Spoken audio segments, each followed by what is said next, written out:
Welcome to Sweet Life Beat Life. We hope this video helps. You have access and a fresh backup. Start immediately. First, log into WordPress and verify FTP/SFTP connectivity so you can restore files if needed. Next, export or confirm your database backup. Make a second copy offsite. Then open Woocommerce status tools and check which of the core pages are missing. Once done, note page ID or slugs for shop, cart, checkout, and my account so you can recreate or repoint them accurately. Now you restore pages. Go to Woocommerce status tools and run create default Woocommerce pages to auto-generate them. If that doesn't match your prior slugs, create new pages manually and insert the correct shortcodes. Woocommerce My Account, Woocommerce Cart, Woocommerce Checkout, and a shop page linked to your shop archive.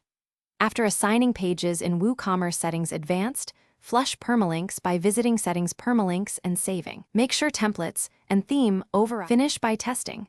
Browse Shop, Add to Cart, run the checkout workflow and log into my account to confirm endpoints. If styles or layout look off, inspect your themes /WooCommerce/template overrides and copy updated templates from the plugin if needed. If pages return 404, flush rewrite rules and check.